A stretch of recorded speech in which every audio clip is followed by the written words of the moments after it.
Hello, my name is Alex Weiss, and we will be reviewing the issue of the long-term damage from concussions in the National Football League, or NFL for short.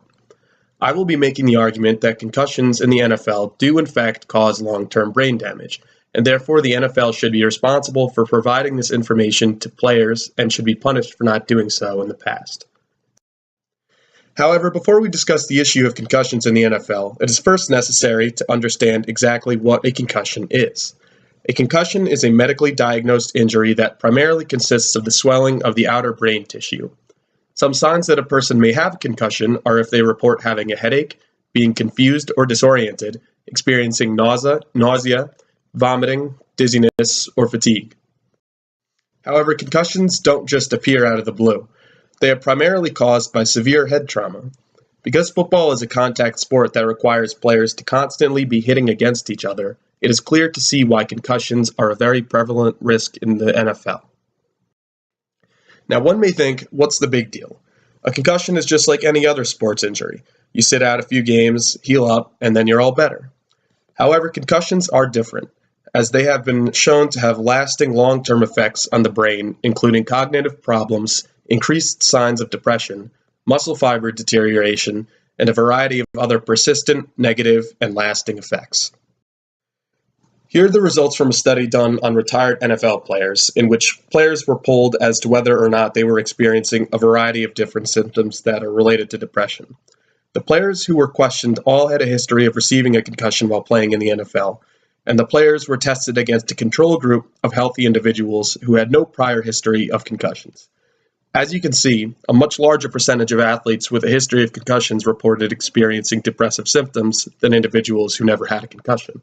Particularly, reports of a loss of energy, interest, and concentration difficulty were substantially higher in athletes with a history of concussions, showing that concussions can have a lasting physical symptoms instead of just emotional effects. It has been shown that there is a strong positive correlation between the likelihood of developing long-term brain damage and two significant factors: the total number of concussions an individual receives throughout their lifetime, and the occurrence of consecutive concussions with short durations between each other, particularly if the brain has not healed from the first concussion. Skeptics of this viewpoint argue that studies that have been conducted showing this connection lack conclusive empirical evidence to link concussions to permanent brain damage. However, almost all studies done on concussion research have shown a strong correlation between the two, and while correlation does not always imply causation, there is substantial medical evidence to base a confident conclusion on the fact that concussions can and often have caused long-term brain damage. Upon concluding that concussions do in fact cause long-term brain damage, we arrive back to the issue of concussions in the NFL. The NFL administration has not always notified players of the risks in the past, often sending out mixed signals as to whether or not they even believe concussions can cause long-term brain damage. However, with the overwhelming medical evidence that supports that they can, this indecisiveness to take a firm stance on the issue should be viewed as negligence. By not informing the players of the risks they were facing, the administration neglected to uphold player safety, which is and always has been one of their primary responsibilities to the players. Now that it can be seen that it is important for players to be informed about the long-term risks of concussions, a question that may arise is why should the NFL be in charge of informing the players? Can't the players get this information themselves? And shouldn't the players already know that football is a dangerous game and that there are long-term consequences? Well, as for the players already knowing about the risks, a study was done on college football players questioning what their perceptions were of their future risks of developing a concussion-related health concern.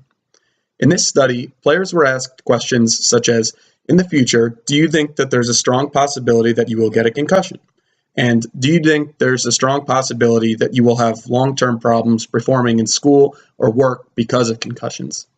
And the results of this study found that many players knew that there can be dangerous short-term consequences from sustaining a concussion. But only a few players thought that they would ever experience serious long-term damages, such as dementia or Alzheimer's, from a concussion. This shows that new players entering the NFL do not have a full grasp on the potential long-term dangers that may await them. Therefore, it is imperative that they are informed of the risks before they begin playing in the NFL.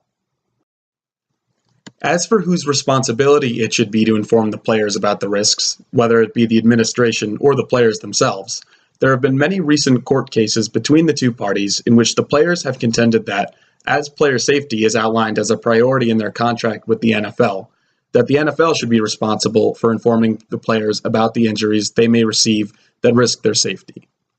The driving reasoning behind this is very similar to that of a workers' compensation case, where just like if an employee is injured because their employer did not adhere to the company's safety standards, the injured players should also be compensated for the administration failing to inform them of the risks.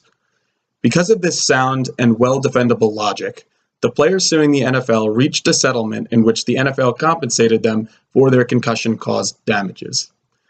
While there was no direct court ruling, through this settlement, the NFL implicitly acknowledged its lack of past responsibility for informing players about long-term concussion risks and opened the gateway for more players to receive compensation for their concussion-related damages.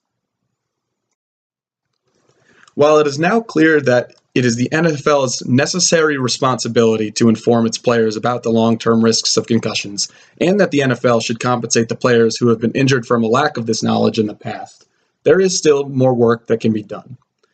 There has been recent research into ways to innovate and make the game safer for the players. One recent study in particular was done on testing different types of football helmet face masks.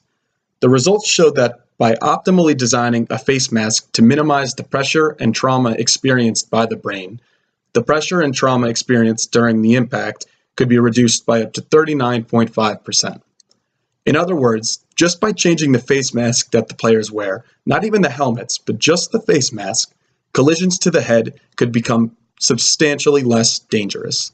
This means that through wearing this type of face mask, there would be less of a chance of receiving a concussion and therefore less of a chance of experiencing long-term brain damage.